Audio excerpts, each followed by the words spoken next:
Well, thank you very much for that introduction, and thank you to the National Farmers Federation for the invitation to be here, particularly to Tony and to Fiona. I feel like we are doing our best to develop good collaborative working relationships between the National Farmers Federation and the Australian Banking Association, and I see this opportunity as part of that and look forward to growing that relationship, because as I will speak a little bit about, I think it's a very important relationship for the future.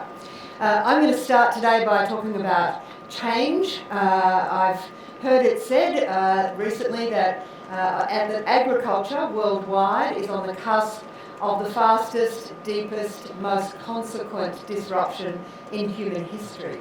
And I thought about it, fastest, deepest, most consequent in human history. There are some very big forces shaping that. Population growth globally, big demand for food, and not just demand for volume, but for different kinds of food, for increased opportunity for huge parts of the world's population to have more protein, for example. Climate, creating much more volatile conditions for you and the sector that you represent. Community expectations. The customer and the consumer's view of the world is radically and dramatically changed. And it's changed forever. And it's changed not only for your sector, but for all sectors of the economy.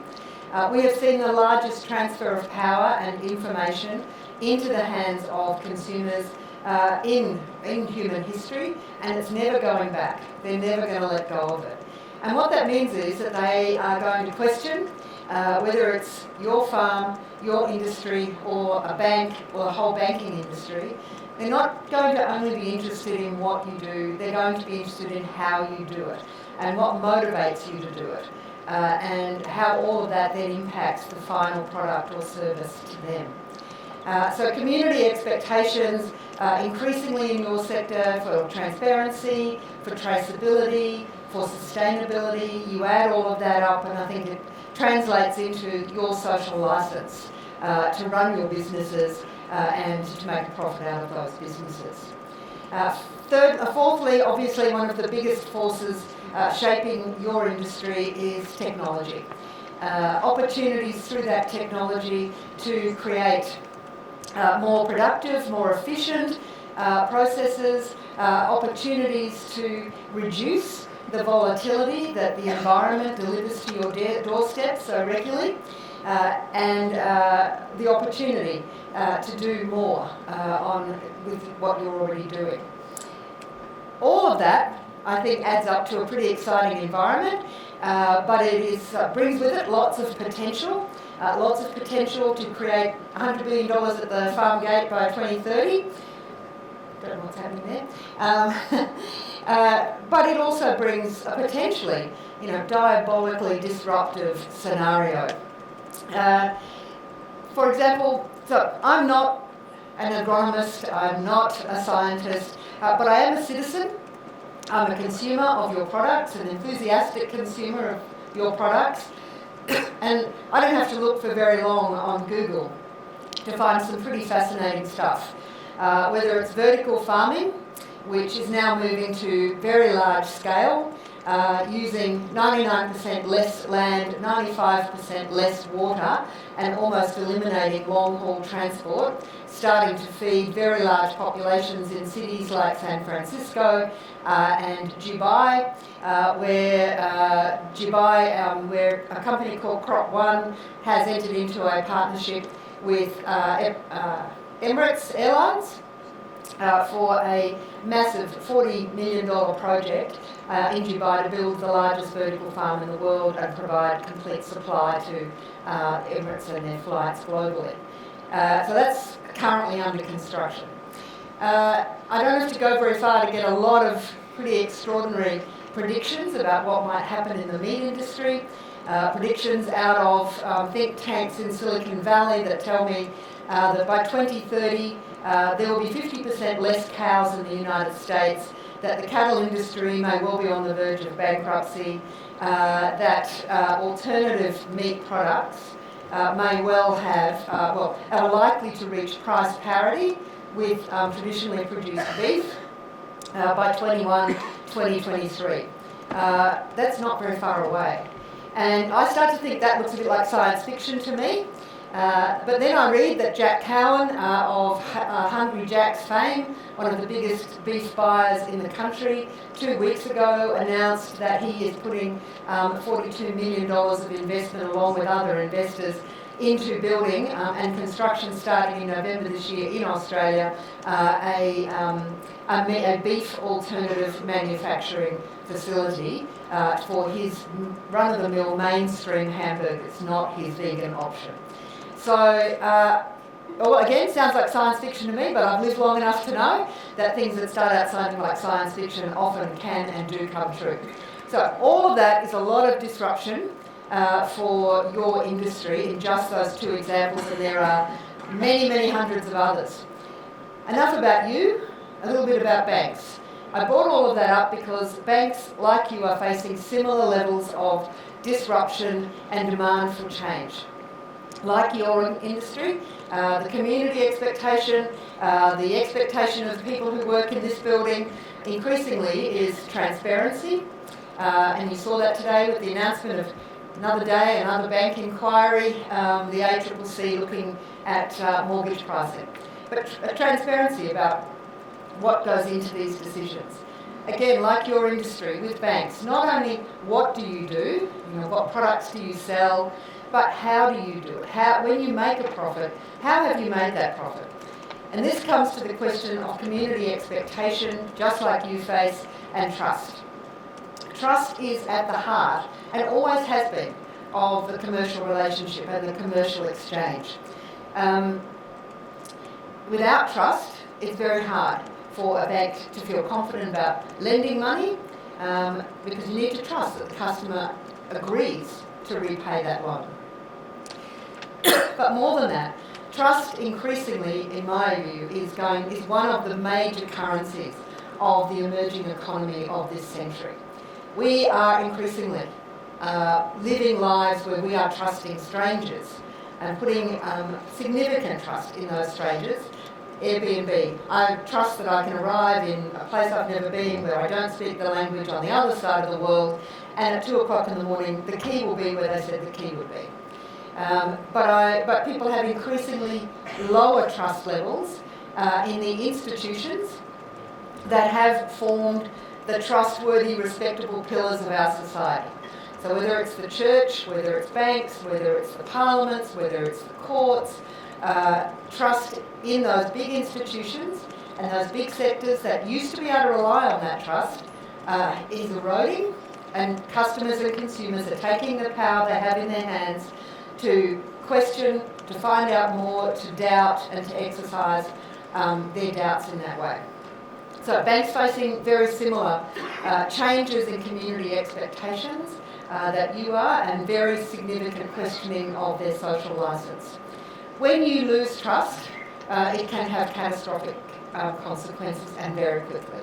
I would argue that a loss of trust and a significant doubting of banking industry's social licence to make a profit in the way that they were doing it in some cases is what led to a Royal Commission. That Royal Commission is going to see 40 new pieces of legislation between now and next December introduced into the Parliament to further regulate banking and finance. Not all of those 40, just to be totally transparent, will be banking specific. Some will be about insurance, for example, or financial advice, but many banks have those businesses as part of their group. So 40 new pieces of legislation, that's what a Royal Commission delivers to you.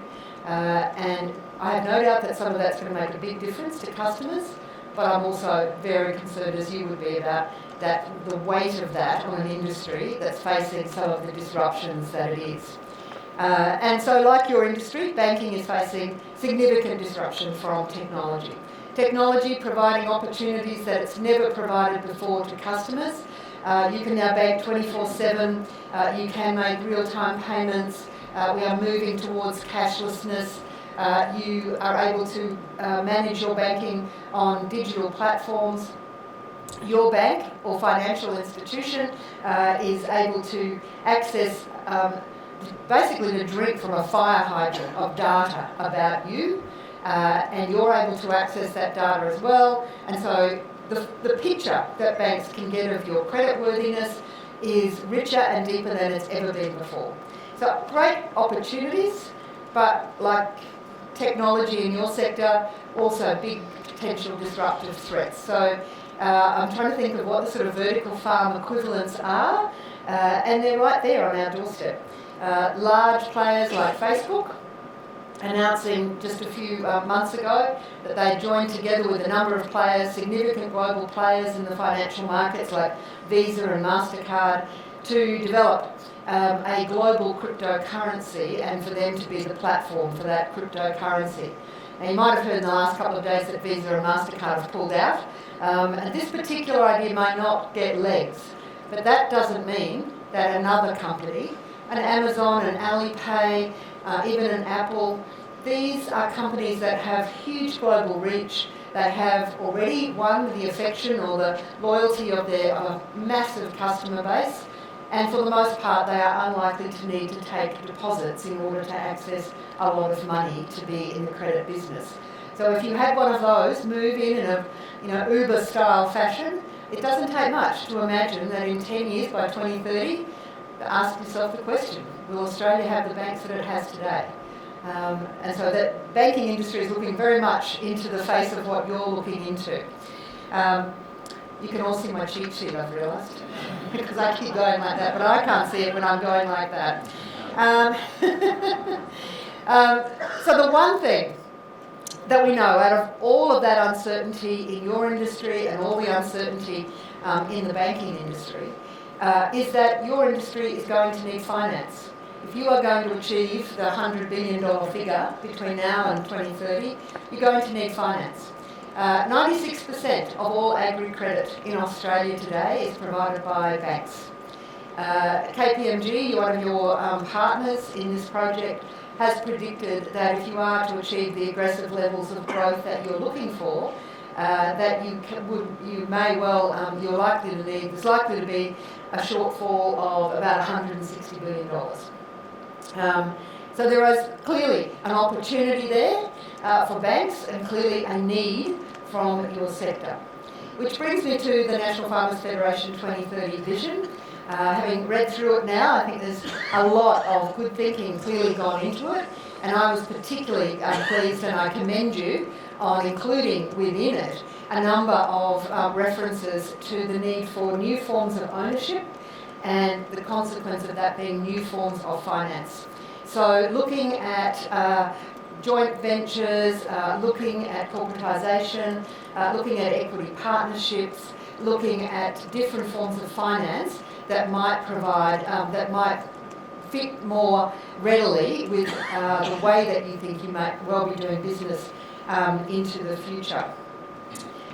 What we do know is that the challenge, I think, for both banks and the agricultural sector in the climate that we're both in is the one of how do both parties lean in to some of the risks that are going to have to be taken in order to realise the potential that's in front of you. And what it is likely to require firstly is very big cultural shifts from both players. The challenge is for both parties to think differently and to act differently as a result of that. And it's easy for me to rattle off words like joint venture and equity partnerships and corporatisation, when I actually think what that might mean for the people I know in my life who have spent 2 or 3 or 4 generations farming, it's a massive cultural shift for many of them. And they are deeply emotional shifts. These are not just simply commercial transaction decisions. They are deeply held, they relate to a deeply held sense of who somebody is. And so that's a big cultural shift on that side of the ledger.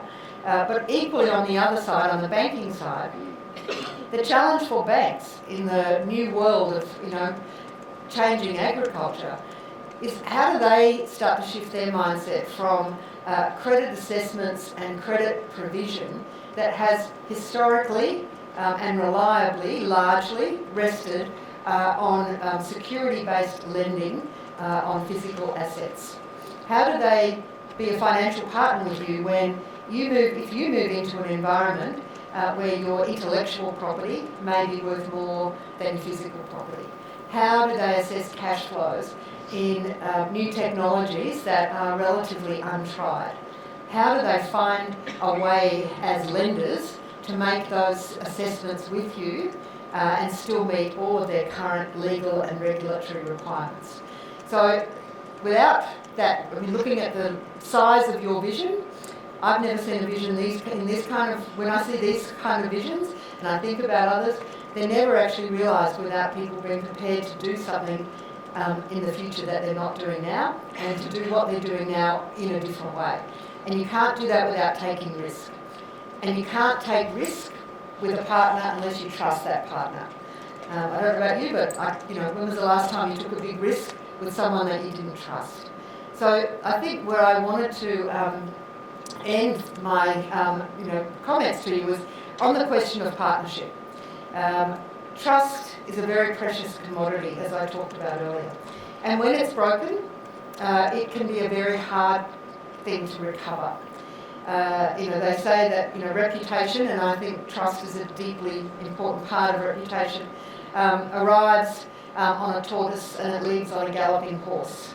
And I think many farmers would be able to tell you stories of times when they felt their bank didn't back them like they should have, times when they felt they could trust their bank and that trust was betrayed, times when they had an expectation of a particular kind of relationship with a solid, trusted partner, only to find that that was not the case. And we saw case studies of that in the Royal Commission. But I think if I went through this room, I think you would also know there are many, many, many stories of farmers being backed in difficult circumstances or in circumstances where they wanted to do something very different and very brave, and they have been backed by their banks. And as a result, both the farmer and the sector and the bank have prospered. If you think about Australia's history, the prosperity of the country for large parts of our history have been built on the success and prosperity of the agricultural and rural sectors.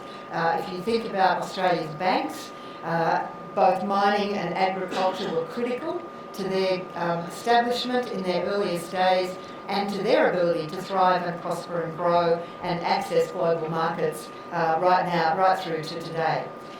We know that there are banks currently working in this sector to try to think through what those extraordinary and vastly different opportunities may be in the future.